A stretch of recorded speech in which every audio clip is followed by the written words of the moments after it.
Kita beralih ke informasi lainnya, seekor ular piton dengan ukuran sangat besar menghebohkan petugas piket jaga di salah satu Mapolsek di Bangkalan, Jawa Timur. Meski sempat kesulitan menangkapnya, polisi dan warga akhirnya berhasil evakuasi ular yang menjebol plafon polsek dan ruang tahanan tersebut.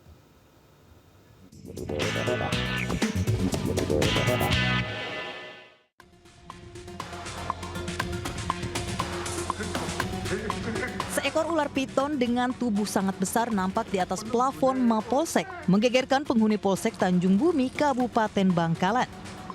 Awalnya, petugas jaga melihat salah satu plafon Mapolsek ambruk. Saat diperiksa lebih teliti, ia melihat seekor ular menggeliat di antara kayu rangka plafon. Namun saat hendak ditangkap beramai-ramai, ular tersebut kembali menghilang ke dalam plafon. Ular yang dikenal dengan sebutan sanca kembang ini kemudian kembali muncul diiringi runtuhnya plafon lain, termasuk di atas ruang tahanan Polsek. Penangkapan ular berlangsung dramatis.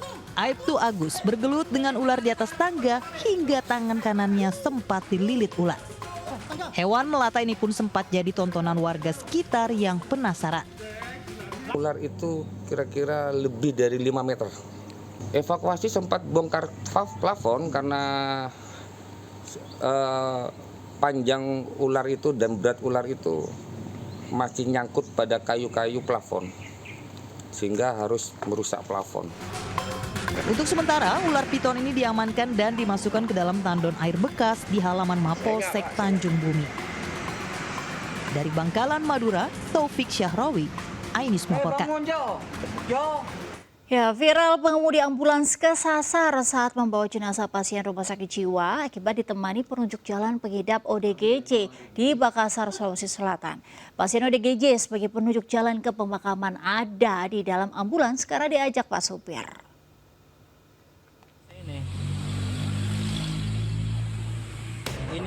Inilah video yang viral di media sosial. Seorang sopir ambulans tengah kesasar kebingungan saat membawa jenazah pasien ODGJ yang ditemani oleh 2 orang pria. Kejadian bermula saat seorang pasien ODGJ meninggal dunia dan tidak memiliki keluarga.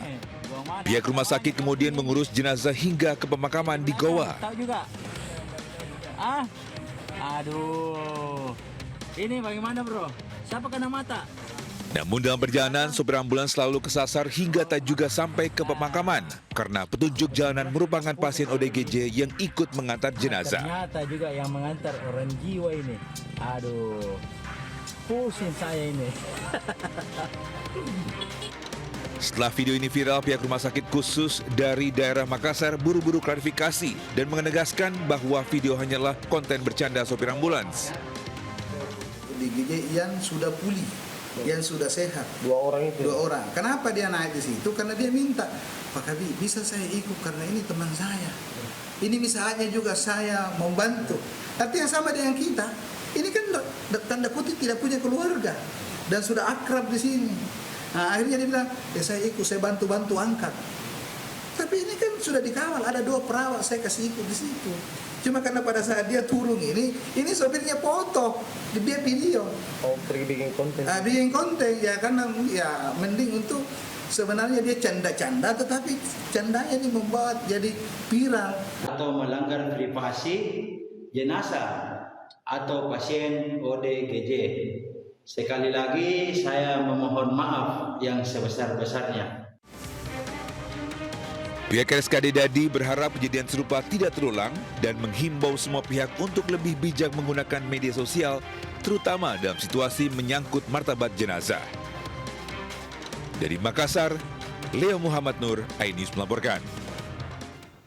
Pemirsa, untuk mendapatkan pelayanan kesehatan, seorang warga yang sakit di Mamuju, Sulawesi Barat harus ditandu warga sejauh 21 km. Pasien yang berusia 60 tahun itu tidak bisa dibawa menggunakan kendaraan karena kondisi jalan yang rusak parah.